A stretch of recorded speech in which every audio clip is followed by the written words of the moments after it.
Welcome back, and thank you for tuning into Midnight Affairs Tales. We appreciate every single one of you. We'd love to know what part of the world you are watching from right now. Let us know in the comments. Now let's dive into today's story, Chapter 1. The first thing Clay noticed was the silence. Not the peaceful kind, the kind that fills a room after something's been broken. The air was too still, too clean, and the scent of unfamiliar cologne hung in the hallway like an accusation. He had not told Riley he was coming home early. His deployment had ended 3 days ahead of schedule, just long enough to keep it a surprise. Or so he thought. His boots landed heavy on the hardwood floors. Photographs of them, smiling, posed, fake, lined the walls. He passed their anniversary picture, the one Riley insisted they frame, and entered the bedroom. That was when he saw it. The nightstand drawer was open. Inside, where his father's dog tags had always rested, was nothing but dust and lint. The silver chain, the etched steel plates gone. No note. No explanation. His breath stopped. Clay had carried those tags through 2 combat zones, across deserts, through fire and blood. They were not just tokens. They were sacred. A final piece of the man who raised him. He stood there, staring at the empty drawer. Then he looked around the room, sheets pulled halfway, makeup kit open, a second wine glass on the dresser. Behind him, the shower ran. He walked into the bathroom. Steam clouded the mirror. The water shut off just as he entered. Riley stepped out, towel wrapped around her chest. Her eyes widened. "You're home," she said, as if surprised. "Where are my dad's dog tags?" Her smile faltered. I cleaned out the drawer. They were old. I thought you had packed them or something. You threw them away? I did not know they mattered that much, Clay. They were just metal. Something snapped behind his ribs, but his face stayed cold. Just metal. Who was here? He asked. What do you mean? He looked at the second wine glass. She followed his eyes. It was Carrie. We had wine last night. Clay stepped back, nodded slowly. He said nothing else. That night, as she slept, he sat at the kitchen table with the dog tag drawer beside him. Empty. He stared at it like it was a crime scene. If she could throw away his past, what else had she buried? And the bigger question burned in his mind. What else had he not seen? Wait, if this story gave you chills or made you think twice about trust, don't just scroll away.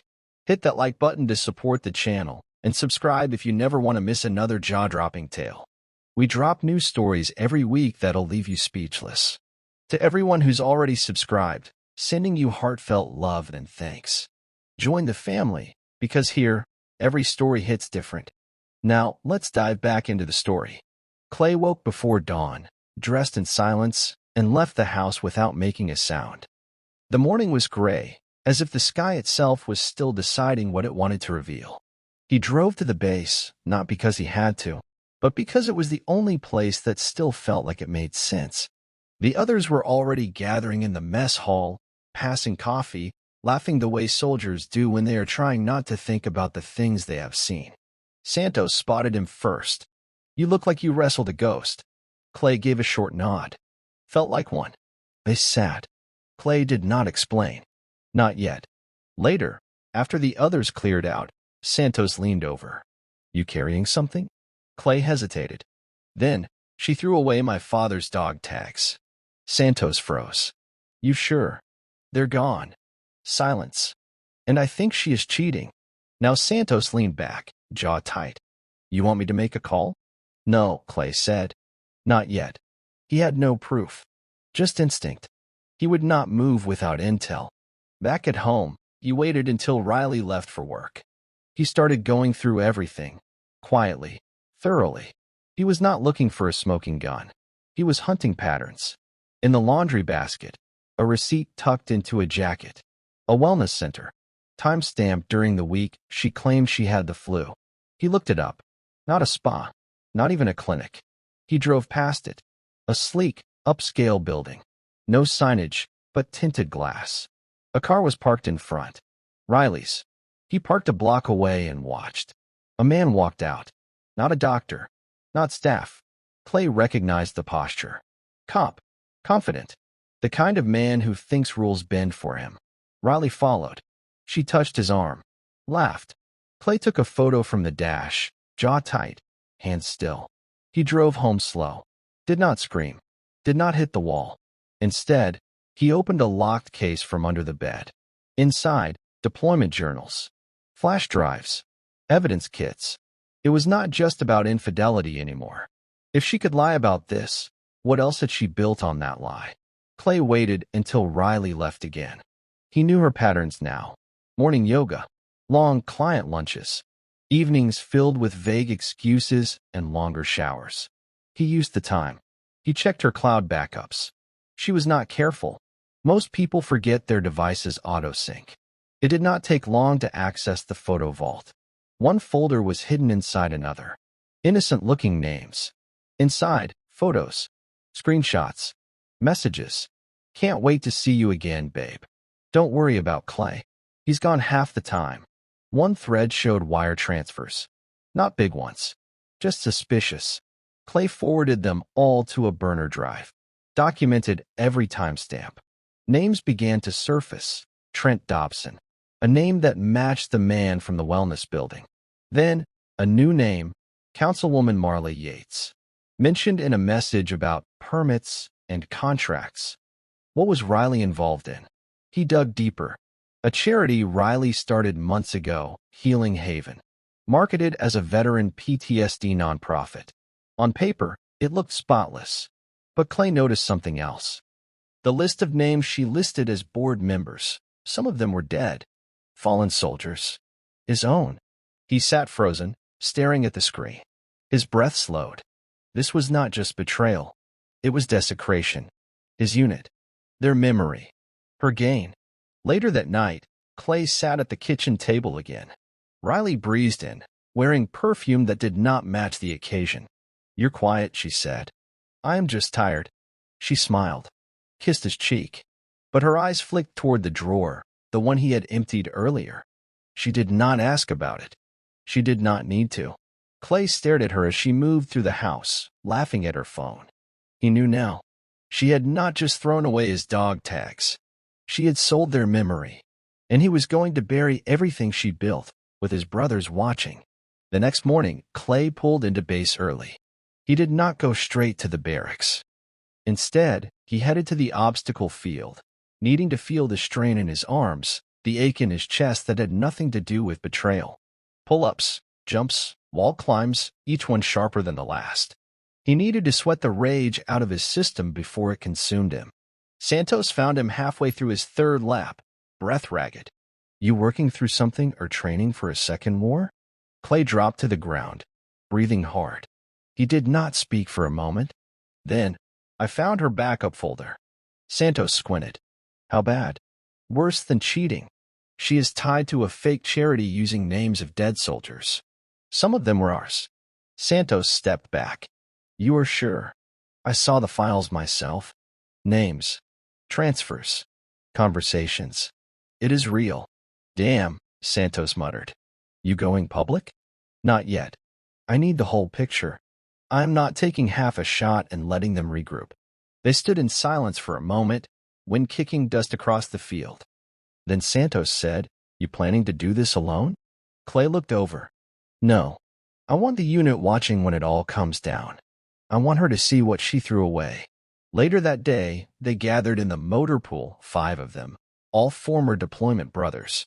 No titles. No ranks. Just men who had bled together and buried the ones Riley used for profit. Clay laid it out. No emotion. Just facts. At the end, Hawkins spoke first. We're with you. Whatever it takes. It was not revenge. It was respect. And the unit? They were no longer just his past. They were the audience for her reckoning. That evening, Clay took a drive across town to a polished neighborhood where Carrie Mae, Riley's best friend, lived in a condo too expensive for her nonprofit salary. Riley had called her sister. The way she laughed at every lie had always grated at Clay, but he never said anything. Until now. He rang the buzzer. Her voice came over the speaker, casual. Clay? Wow, hey, did Riley send you? No. Just wanted to catch up. Pause. Then the lock bust. She opened the door in yoga pants and a hoodie, hair pulled back. Smile practiced. I was just about to make a smoothie. Clay cut her off. Tell me how long you have known. Her mouth twitched. Known what? You know what? She looked away for a beat too long. Clay, you're going through stuff. Riley told me you have been acting paranoid. She lied, he said flatly. Just like you are doing now. Her face hardened. If you are trying to trap me into something, I do not need to trap you. I already have the proof. She froze. Then why are you here? Because I want you to understand what is coming. You enabled her, covered for her, laughed with her while she dragged dead soldiers into her scam. That makes you part of it. Her voice went low. You have no idea what Riley has been through.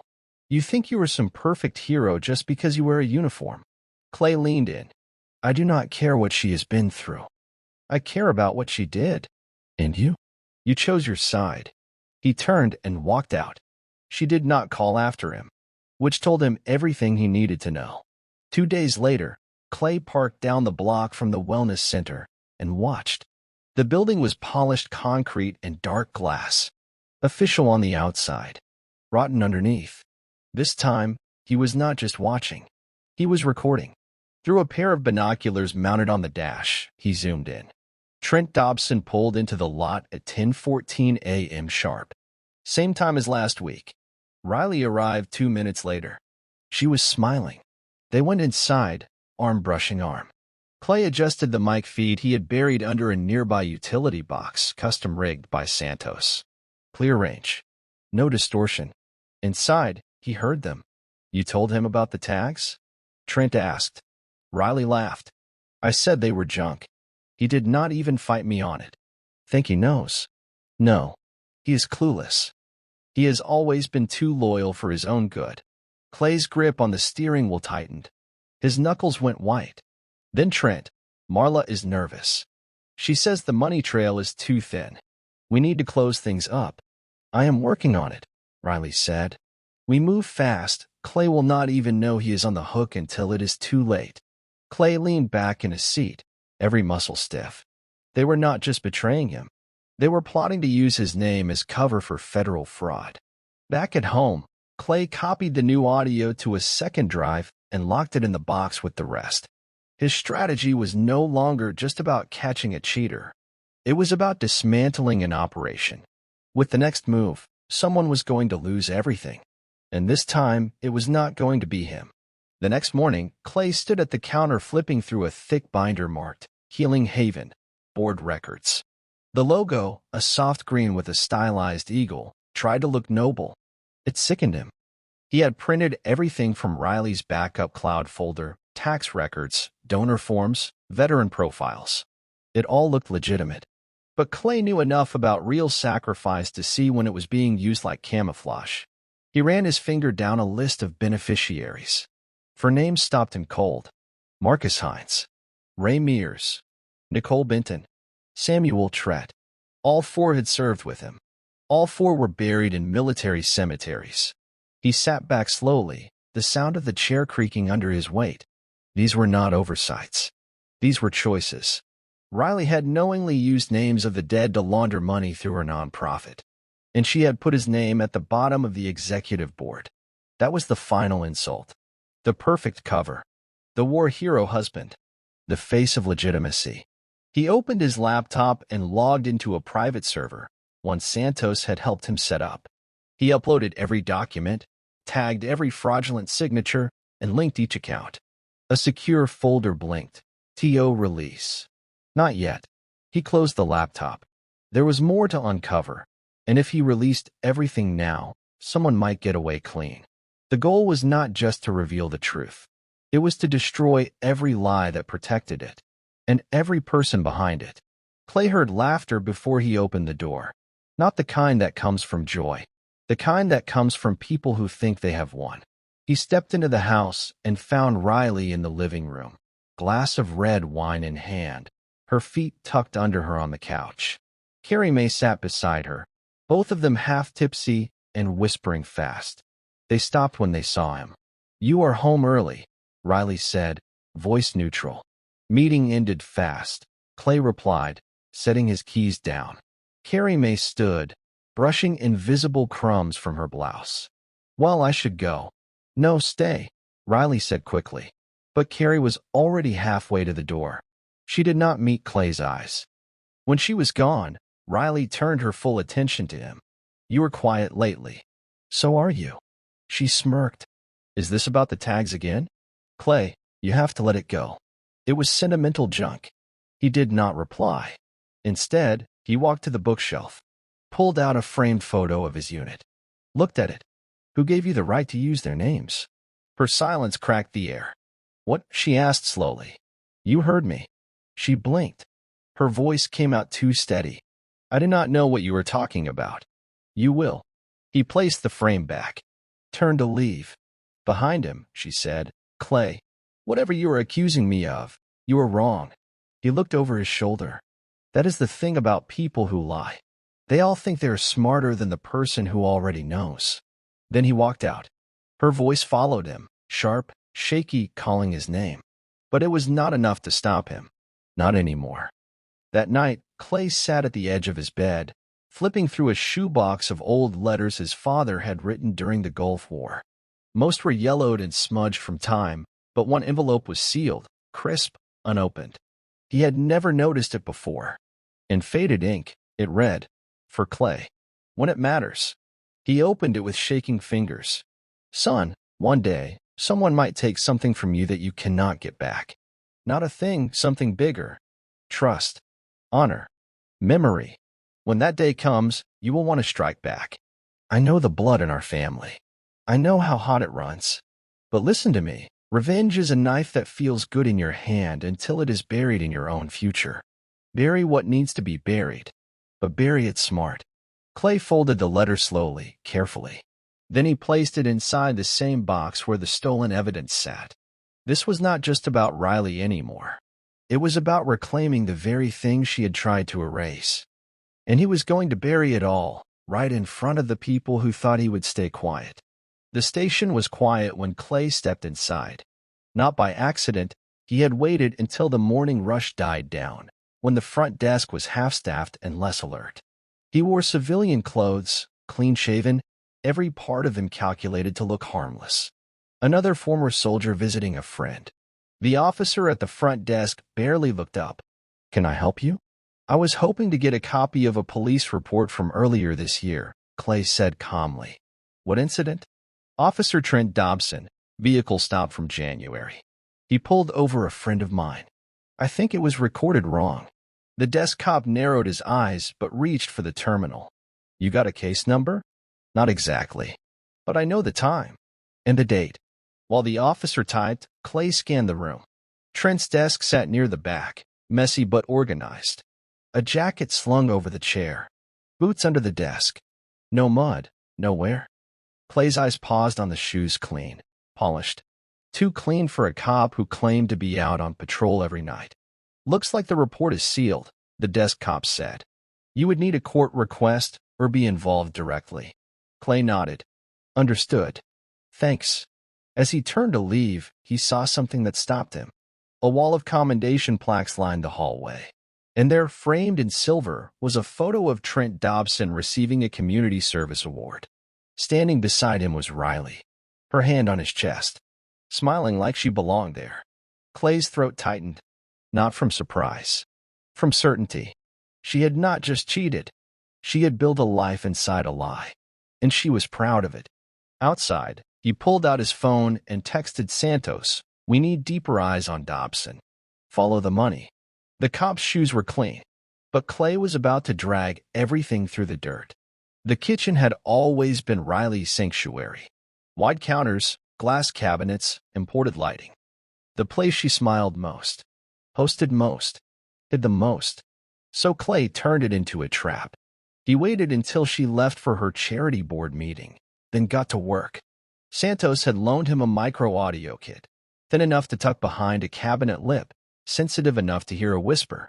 He tucked one behind the spice rack, another under the wine rack where Riley took most of her private calls, a final one behind the wall-mounted light switch. He tested the frequencies. Clean signal. Perfect range. By evening, Riley was home, humming in the kitchen, pouring wine. The audio in Clay's earbuds came through crisp. Yes, I handled it. No, he is still clueless. Pause. Laughter. I threw out the damn tags and he barely blinked. Like I said, predictable. Clay sat in the living room, pretending to scroll his phone. Trent is getting nervous about the permits. He says the numbers are not adding up. More silence. Then, Marla wants everything cleaned before the gala. The veterans event? Yeah. Perfect PR cover. And Clay can play soldier on stage while we cash out. His fingers closed around his phone. He had heard enough. Later that night, while Riley was asleep, he uploaded the recordings to a separate encrypted drive and labeled it Phase 2 Evidence. He stared at the screen. She had turned his service into a costume, his integrity into a prop. But she had forgotten something. He was not clueless. He was calculating.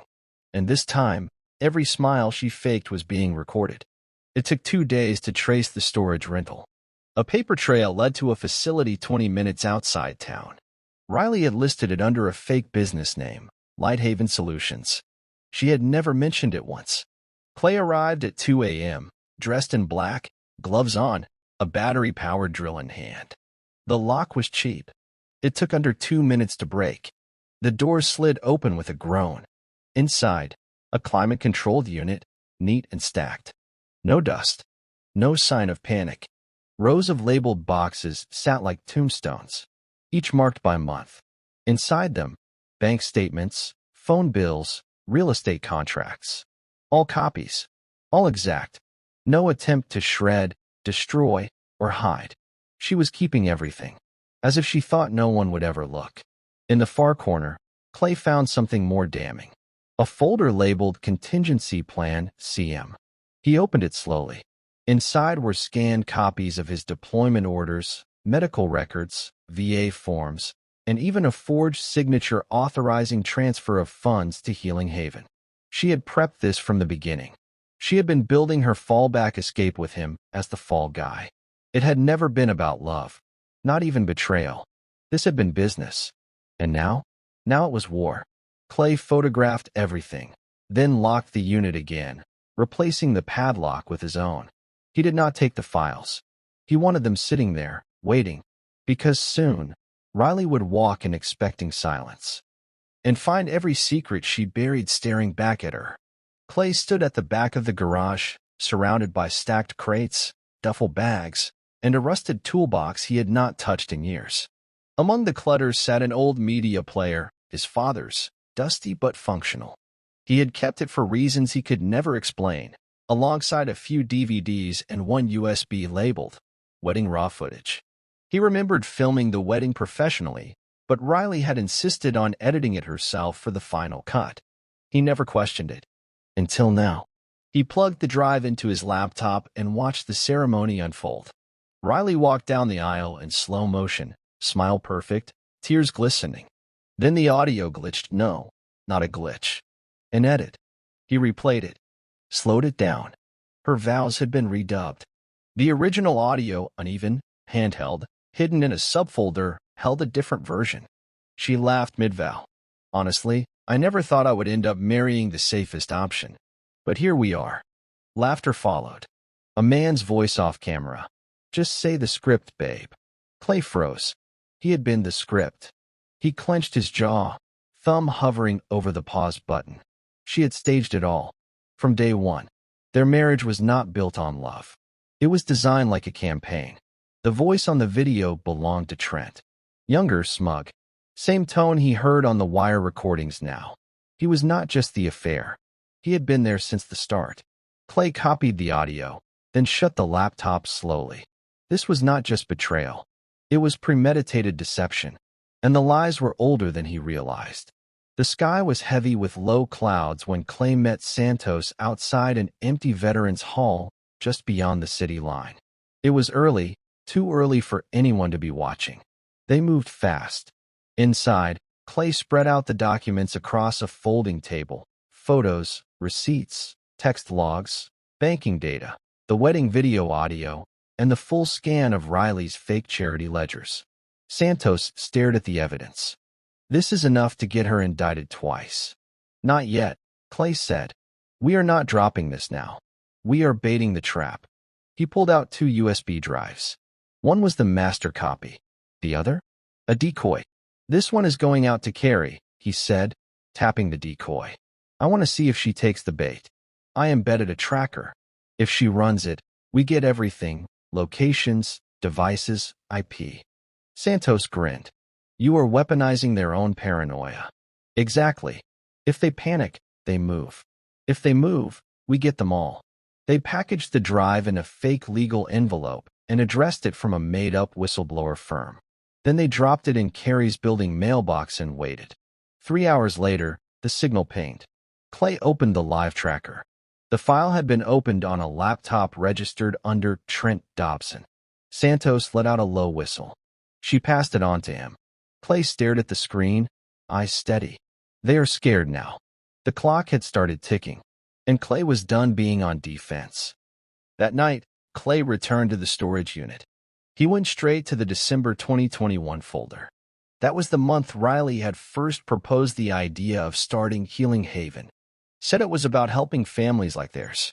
Said it was about healing. What he found buried in that folder made his blood go cold. A check, $25,000, made out to Riley Monroe. Issued by Yates Civic Development Fund. Signed by Marla Yates herself. The memo line read, Project Support, Phase 1. The date was 2 weeks before Clay even returned from deployment. She had already sold the story before he had come home. He stared at the signature. Did the math? That payment had triggered the whole operation: fake documents, stolen veteran names, legal prep, bank accounts. It was not just an affair of the heart.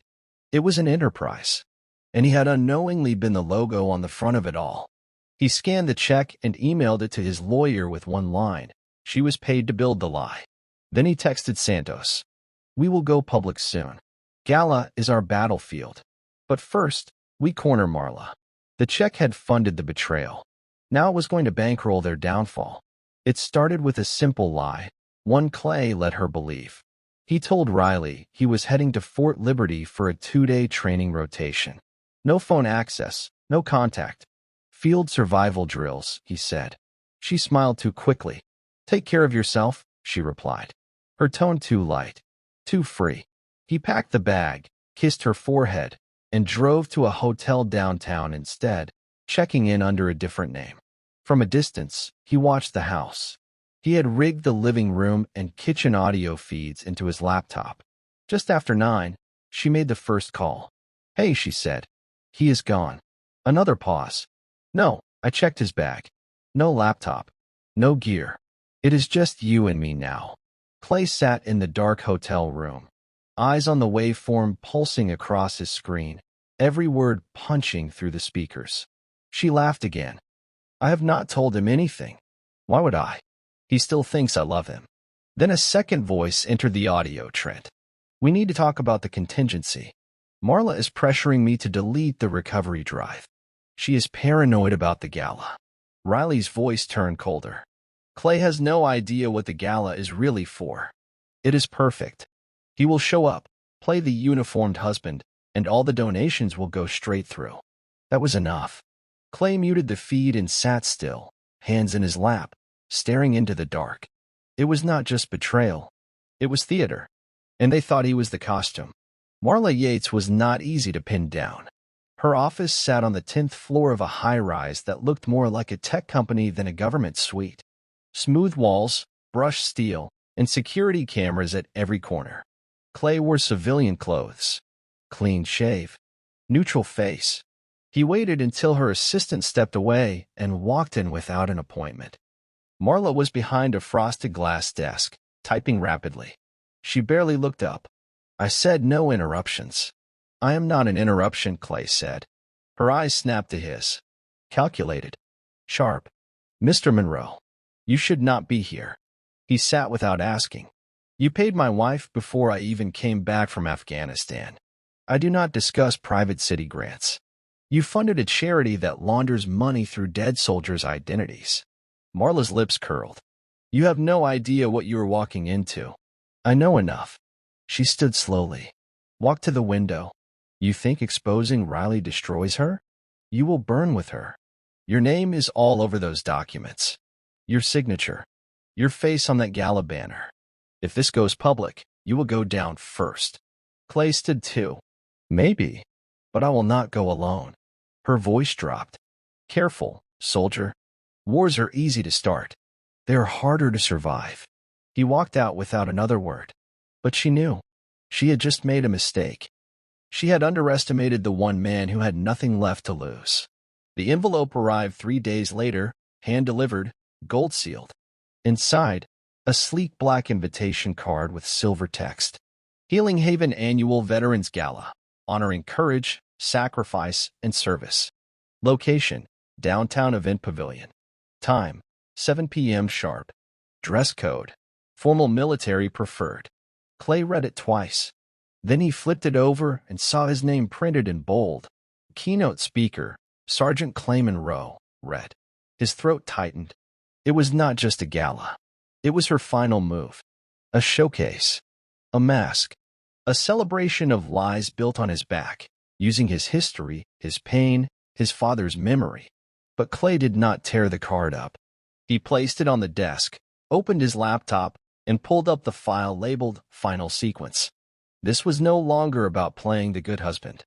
It was about walking into their theater and hijacking the script. Riley had chosen the stage, but Clay was going to deliver the ending, one that none of them would forget. Clay stood in front of the storage unit again, just after midnight, rain tapping on the roof like a slow drumbeat. The padlock he had installed was untouched. No sign Riley had been here. Not yet. But he had not come back for the files this time. He had come for what might still be hiding. He flipped the lights on and began digging, pulling boxes down one by one, breaking their order, checking every crease, every false bottom. 30 minutes in, behind a row of empty printer cartridges, he found a hidden folder wedged between insulation and drywall. No label, just a thick rubber band around a collection of manila papers. Inside, photos, close range, candid, of him, at the gym, at base, at the grocery store, dated, time-stamped, tracked. There were copies of his medical records, even a copy of a private psych evaluation he had done off-base after his second deployment. Notes he had never shown anyone. And in the middle, a single page. Emergency use only, damage narrative CM. It was a pre-written report. Fake. It detailed violent behavior, PTSD-related instability, and an incident that resulted in injury to a partner. A case designed to frame him. Clay stared at it, breathing through his nose. They had prepared not just to use him. They had prepared to destroy him if he fought back. He took a photo of every page.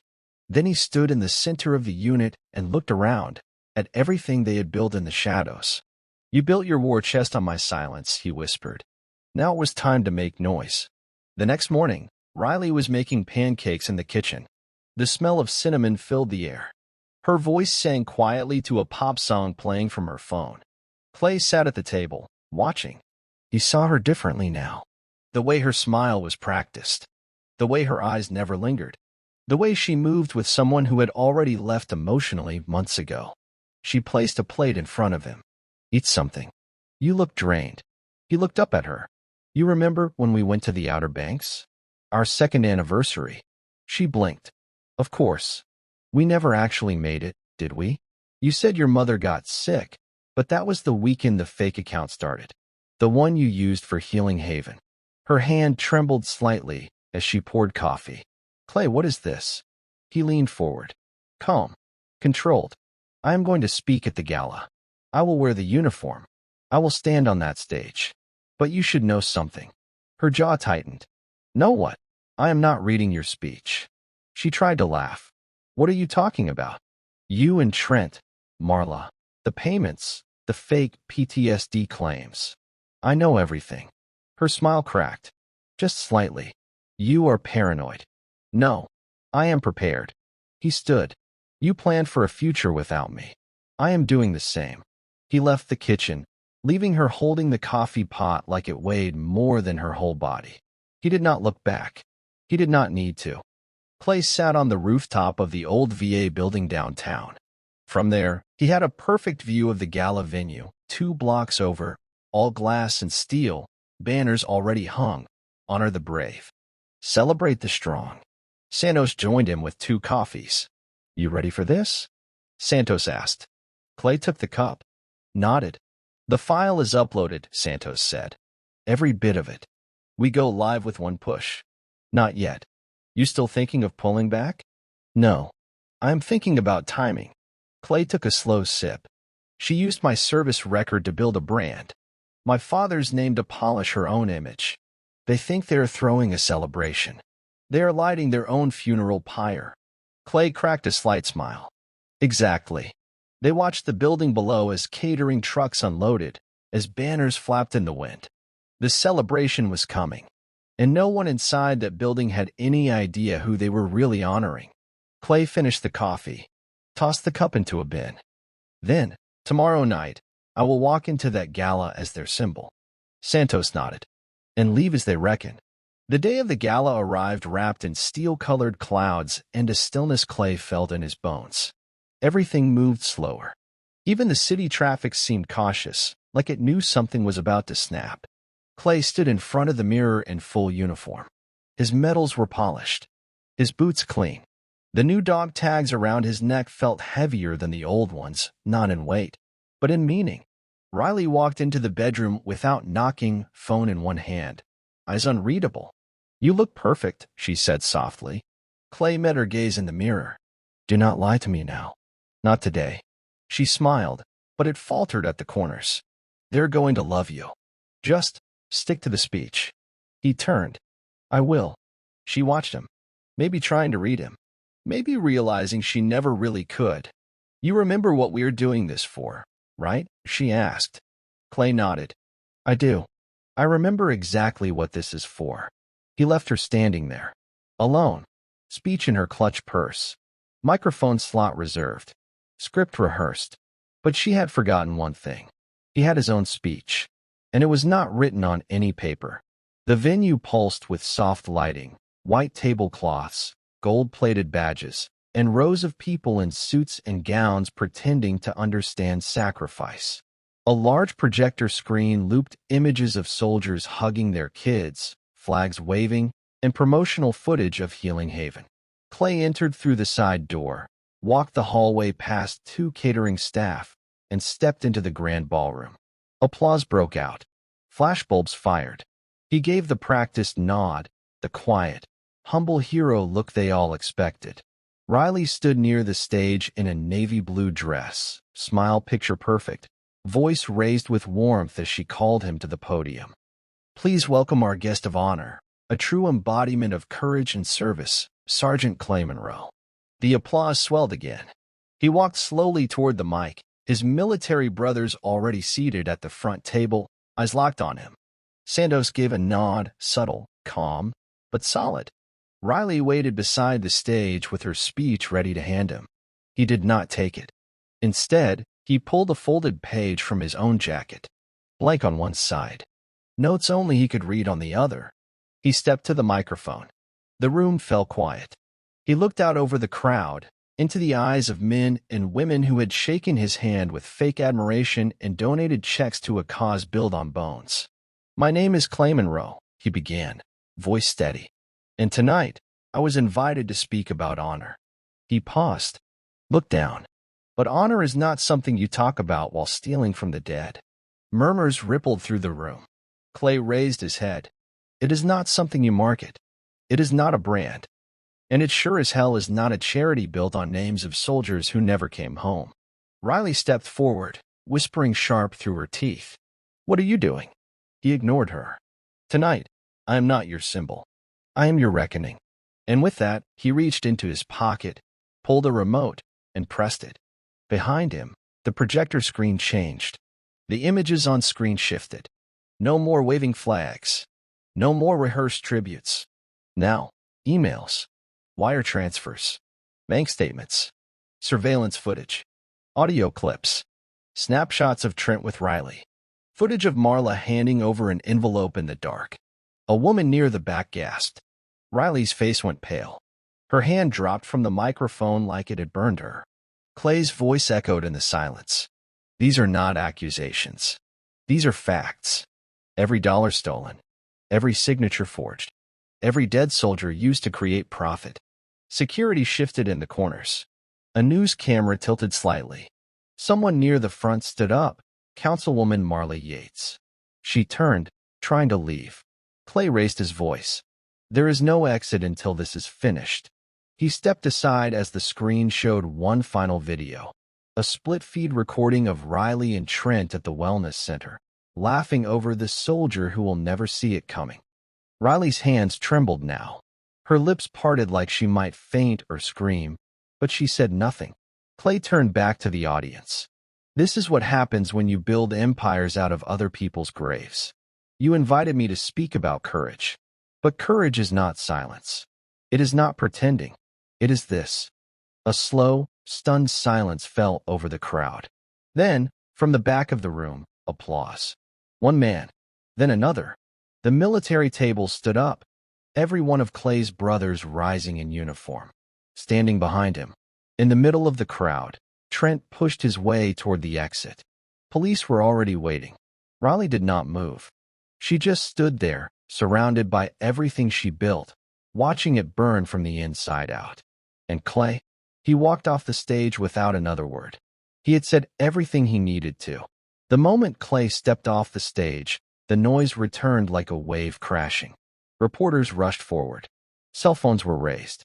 Security scrambled to block exits. Riley stood frozen by the floral display near the front row, her face cracked, but still trying to hold its shape. She had built the lie like a palace, clean, white, and silent. Now the silence was screaming.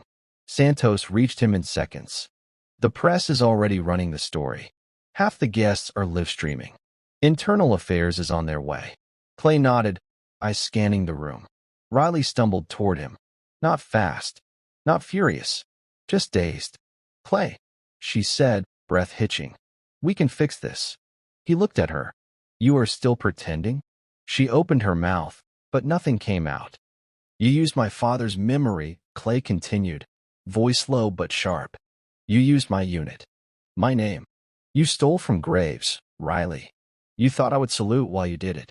Her eyes flicked toward the crowd, scanning for Trent. But he was gone, and she knew what that meant. She was alone now. Truly. Clay stepped past her. He did not yell. He did not push.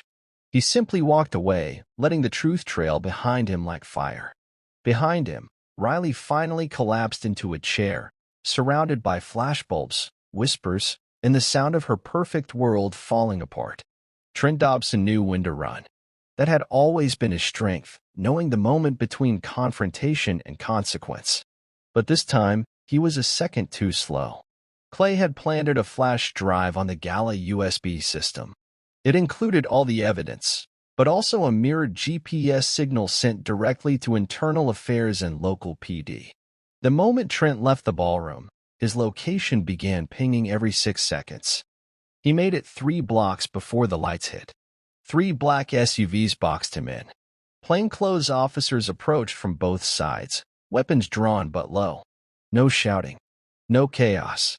Just precise movement. Trent raised both hands, sweat breaking along his temple. Relax, I am cooperating, he said. The lead agent stepped forward. Officer Trent Dobson, you are under arrest for conspiracy to commit fraud, obstruction of justice, abuse of power, and misappropriation of city funds. Trent tried to speak, but the agent already had the cuffs ready. You have the right to remain silent, he continued. Use it. Inside the vehicle, Trent sat between 2 agents, jaw clenched, fist shaking. He knew what Clay had done. He had not just exposed him. He had cornered him in his own territory. And somehow, he had not seen it coming. When Riley returned home that night, the house felt different. Still, cold, too clean. The lights were dimmed, and Clay's uniform was gone from the hanger. His boots were gone from the closet. The framed photo of him and his father, gone from the hallway wall. She dropped her keys and sat on the couch, staring at the floor. Phone ringing. Missed calls from Carrie Mae. From unknown numbers. No text from Trent. Not one. She turned on the TV. Local news was already looping footage from the gala. A side-by-side shot, her face smiling at last year's event, and the video Clay played tonight. The anchor's voice was calm, damning, using the names of deceased veterans to claim grant money, city contracts, and private donations. The scheme, allegedly orchestrated by Riley Monroe, Councilwoman Marla Yates, and Officer Trent Dobson, has drawn outrage from the veteran community nationwide. She muted the screen. The silence came back, thick as concrete. Upstairs, Clay's drawers were empty, his side of the bed stripped clean. She walked into the guest room, where the dog tags used to sit in that top drawer. She opened it slowly, half expecting to find them again. But it was empty, exactly as she had left it when she threw them away. Now the space felt like a grave.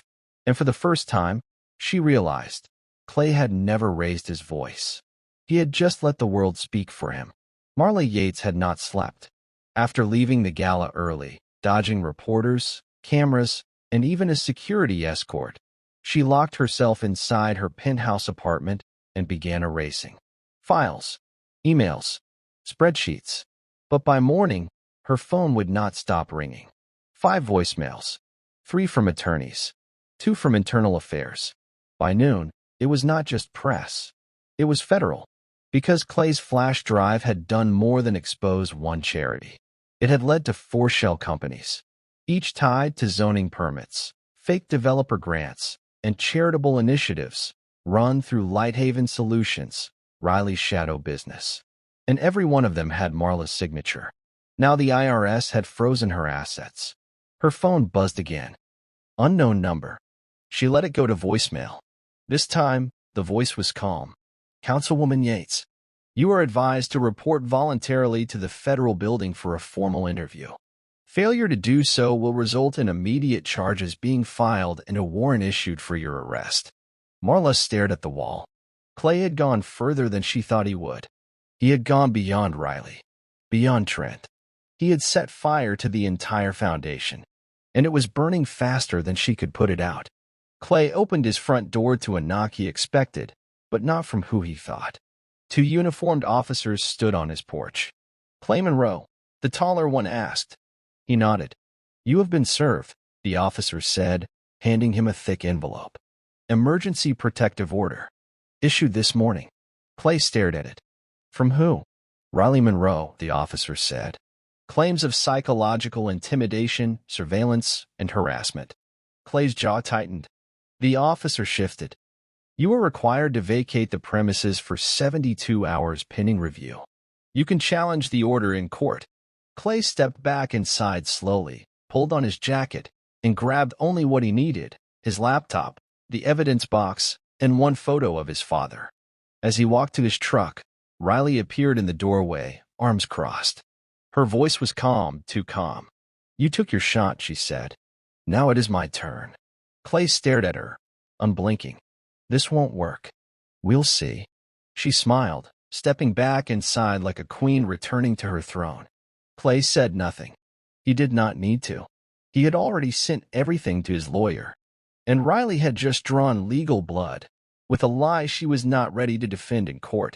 Clay sat in his lawyer's downtown office, every piece of evidence spread across a mahogany table. Across from him, Calvin Brick's former JAG, now one of the top civil attorneys in the state. She filed a restraining order based on surveillance, Calvin said, flipping a page. What she did not count on was you having full legal access to your own home's cameras. Everything was recorded, Clay said. No confrontation, no threats, just truth. And more importantly, Calvin continued, you were careful. No trespassing, no hacking. You followed state and federal guidelines to the letter. He tapped the folder. This is not just defense, he added. This is counter-litigation. What are we talking? Clay asked. Calvin smiled grimly. Civil damages, emotional distress, identity exploitation, wire fraud, and defamation. Clay sat back. She tried to bury me legally. She tried, Calvin said. But she did not know you already built the shovel. The courtroom filing went in that same afternoon. Riley would have to answer. And this time, under oath. In a white-walled holding cell under the city courthouse, Trent sat across from two investigators, a manila folder between them. Inside it, Clay's full case file, photos, wire audio, legal records, digital logs. "You are facing 14 federal charges," the lead agent said. "And if this goes to trial, you will eat all of them." Trent was sweating. Badly. He had not spoken to Riley in 2 days. She was ghosting him, protecting herself, letting him rot while she rebuilt her image. "She dragged me into this," he said. The agent raised an eyebrow, then put her name on the record. Trent leaned forward. "I want a deal. I will give you everything." Later that day, Riley's attorney received a notice. Trent Dobson had agreed to testify under oath. The man she used, the man she lied with, was about to expose everything they had built together, and this time she could not spin it. Marla Yates entered the federal building at 9 a.m., wearing a black suit and oversized sunglasses, flanked by 2 attorneys. Her plan was simple: deny, stall, and redirect blame. But the moment she sat down in the interview room, the agent slid a flash drive across the table. "Do you know what this is?" Marla stayed quiet. "It is a digital clone of every financial transaction tied to your zoning board seat for the last 4 years. All cross-checked with shell companies owned by Riley Monroe, Trent Dobson, and a dissolved LLC tied to your nephew's name." The attorney beside her shifted nervously. "And if that is not enough," the agent continued, "Mr. Dobson has flipped. He says you created the structure, that you funneled city funds to private contracts, that you approved the charity tax exemption with full knowledge of fraud." Marla opened her mouth, closed it. For the first time in her career, no lies came. No spin. No counter-narrative. Only silence. Because the house of cards had not just fallen. It had collapsed on top of her. Riley packed quickly. 2 suitcases. 1 carry-on. Cash she had stashed in an empty makeup palette. A passport she was not supposed to have, issued under her maiden name. And a burner phone. She was not stupid. She had watched enough people fall to know the window was closing. Trent was talking. Marla was indicted. Clay had filed a formal countersuit. She needed to disappear before everything crashed in court. She opened her laptop to book a flight, but the website stalled. Then her phone buzzed, 6 missed calls from her bank. Her account was flagged. Funds frozen. She checked the other accounts. Nothing. All access denied. She stood still in the middle of the room, suitcase handle in one hand, screen glowing in the other. It hit her like a cold slap. She was locked out. Clay had anticipated this. She opened the last drawer in her desk.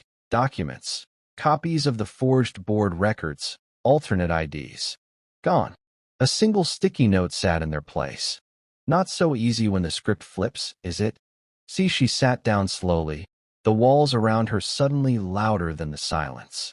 Her world had gone dark. And Clay? He had not just exposed her. He had dismantled every exit. The chairs still scattered. The screen where he played the footage still faintly buzzing with static. It had been 4 days. The press was calling it the Gala scandal. Donors had pulled their money. Healing Haven was officially shut down. Riley was under state investigation. Marla's hearing was scheduled. Trent had entered protective custody as a key witness. Clay had not done it for fame, but now his name was everywhere. Some headlines called him a hero. Some called him dangerous.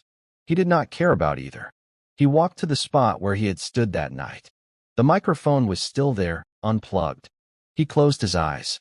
This was where he took everything back. His name. His father's name. His brother's names. He reached into his jacket pocket and touched the new dog tags that had been issued by his unit. Blank, unengraved. Clean. Ready to be rewritten. A week later, Clay walked into the federal courthouse. He did not speak to anyone. He moved like a shadow. Focused. In the hallway near the Veteran Memorial Wall, he found the wooden bench where they honored military witnesses. He sat down, pulled a small flash drive from his coat pocket. Labeled in red marker. Last words, it held one final folder. Names Riley used. Fake accounts. The final proof the feds needed to close the financial loop. He placed it on the bench. Got up. Walked away. No dramatic exit. No final speech. Just quiet justice. By the time it was found, the agents would know exactly who left it. He did not need credit. He just needed closure. Clay was sitting at the edge of the cemetery when she arrived. No heels. No makeup. Hair tied back like she had not slept. She stood behind him for a moment before speaking. "I got the letter," she said. "From your lawyer." Clay did not turn around. "I came to talk." He stayed silent. "I made mistakes, Clay." Still nothing. "I never meant to." "Do what?" Clay cut in. "Steal from my unit? From the families who buried their kids? Or from my father's name?" Her breath caught. "I lost everything." "No. You threw everything away." She stepped forward. "You really loved me, didn't you?" He stood up. "I loved the version of you that never existed." Riley's face cracked, her voice barely a whisper. "What do I do now?" Clay looked out over the rows of stones. "You live with it." Then he walked past her. No anger. No hatred. Just peace. Because her punishment had already begun. She would carry that silence forever. The headline ran for 3 days straight. Healing Haven fraud exposed. Stolen valor or structured deceit. Talk shows picked it up. Military forums exploded. Even mainstream media grabbed hold. Not for gossip, but because it cut deep. This was not just scandal. It was sacred ground violated. Riley's name trended for all the wrong reasons. Clips of her smiling on stage beside Clay looped with overlays of her emails, laughing about donation schemes and veteran image polish. Public opinion turned hard and fast. She was removed from every committee. The community board stripped her seat. Her personal social accounts went dark, either deleted or buried in shame. But the internet remembered. Every comment section read like a firing squad. She spit on every flag we buried someone under. She smiled while cashing checks written in blood. Not just fraud. This was betrayal. Clay watched none of it. He did not need to. He had never cared about revenge in public view. But what mattered was that they cared. That the world finally saw her without the mask. And in that spotlight, there was nowhere left for her to hide. Trent Dobson's trial was scheduled for early fall, but the internal charges came first. His badge was suspended pending review, then permanently revoked after investigators confirmed the surveillance footage was legitimate and unaltered. Clay's evidence stood. Every recording, every transaction, every movement. The police union refused to protect him. It was not just the affair. It was the abuse of power, the false reports, the backroom deals with zoning officials. Every line crossed made him a liability. He walked into court wearing a suit instead of a uniform. No badge. No respect. The courtroom was mostly empty. His attorney sat stone-faced beside him, flipping through folders he had already lost faith in. When the judge denied bail, Trent's head dropped. One of the reporters outside caught a picture of it. It ran with the caption, "The Protector Who Prayed." Clay never showed up to watch the proceedings. Not out of mercy, out of principle. He had said what needed to be said, and Trent would face a sentence Clay did not need to witness. The final flash drive Clay had left on the courthouse bench rippled through more than just Riley's circle. Federal investigators traced it beyond the city, into grant networks connected to statewide funding committees. 5 additional names surfaced. 2 nonprofits dissolved. 1 politician stepped down before the press even ran his name. Clay had not planned for that. But truth does not stop where you want it to. His lawyer called him. "You created a domino effect," Calvin said. "You may not realize it, but what you handed over, that was systemic." Clay sat quietly on the other end of the line. "You should be proud," Calvin added. "You did something very few people ever do." "I just told the truth," Clay replied, "and I stopped letting them use my name." He hung up, then opened his email. A message had arrived from the Department of Veterans Affairs. They wanted to interview him for a national veteran integrity campaign. Clay closed the laptop without replying. He had no interest in being a symbol. He had already been used once. This time, he just wanted to be a man who walked away clean. It was a quiet Saturday when Clay drove to the base. The morning sun was soft over the horizon. A slow breeze moved through the trees like breath. He had asked the unit for one thing. One private gathering. No press. No noise.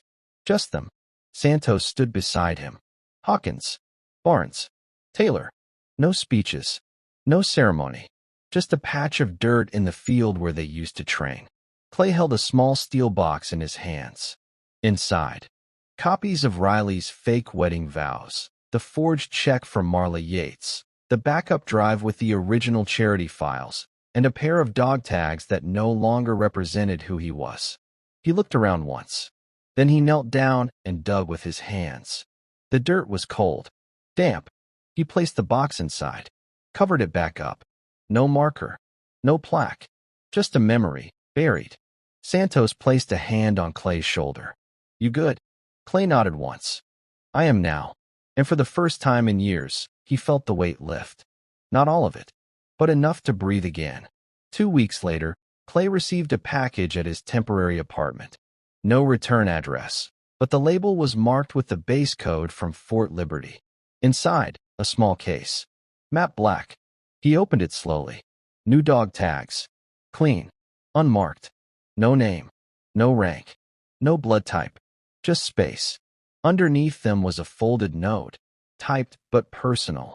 For whatever comes next. Your record may carry your past, but these carry your future. We see you, brother. And we stand with you.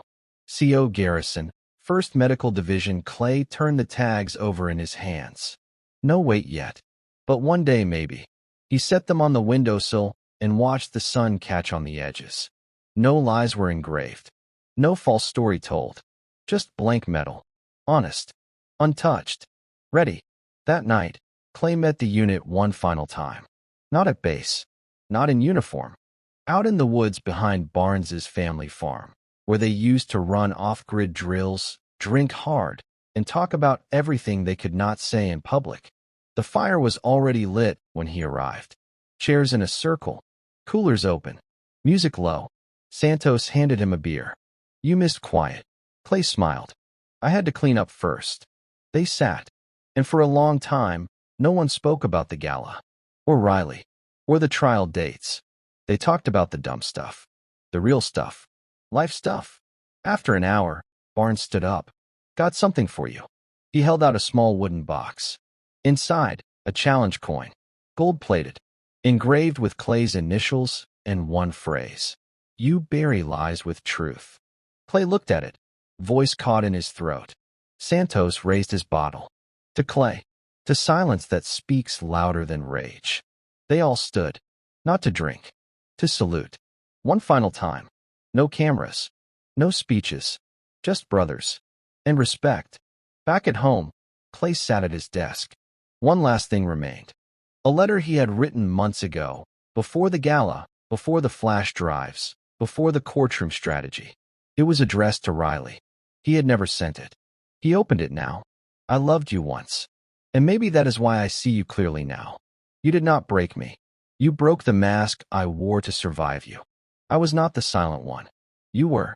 Because you spoke without meaning a word. You smiled without feeling. And in the end, you lied to someone who would have died for you.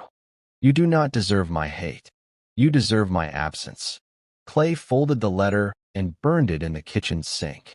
Not out of spite. Out of closure. He did not need to tell her how he felt anymore. He had already shown the world who she really was. And now, she was her own story. But he was free from the page. Clay stood at the memorial wall on base, etched with names he knew too well. Some he had trained with, others he had carried. One of them belonged to Marcus Hines, his closest friend from the first deployment. Killed in a blast that should have taken both of them. He reached out, traced the name with his fingertips. Not as a soldier, as a man who had almost forgotten what honor felt like. He heard footsteps behind him. Soft, hesitant.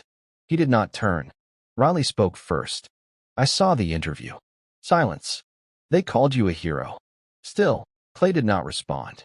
I do not know what I am anymore, she whispered. Clay finally turned, looked her in the eyes. They were tired, not from crying, but from seeing herself clearly for the first time. I am not here to fight, she said. I just I had to see if you hate me. He shook his head slowly. I don't. Her eyes welled. Then what do you feel? He took a breath. Relief. Riley swallowed. I think I always knew you would find out. Clay nodded. And I think I always knew you would run. They stood there for a moment longer, surrounded by the names of the fallen, the weight of everything between them heavier than any words could fix. I'm sorry, she whispered. Clay stepped forward, close enough to be heard but not touched. You owe them an apology. Not me. Then he turned away, and this time she did not follow. A month later, Clay drove up the coast with no destination. Windows down, music low, sun warm through the windshield. No courtrooms, no betrayal, no noise, just freedom. He stopped at a small diner off the highway, ordered black coffee, and sat at a booth facing the ocean. Pulled out a notepad, empty. No names, no plan. He just began writing, not to report anything, but to finally speak without being interrupted by lies. Across from him, a couple laughed softly. A family passed by the window, life moving forward. Clay smiled. He reached into his pocket, pulled out the blank dog tags, and set them on the table, not as a memory, but as a symbol, a man once used, now self-defined. As the waves crashed outside, he closed his notebook and whispered to himself, this time, I carry only what is mine. And now I ask you, if someone threw away your name, your memories, your truth, would you bury their lies? Or rise from them? Where are you watching this story from? Tell me in the comments. I would love to know who was with Clay every step of the way. And if this story hit something real for you, drop a like, subscribe, and join me again in the next thrilling, emotional, epic revenge story. Until then, take care of yourself. Because sometimes, healing starts when the silence finally ends. See you in the next one.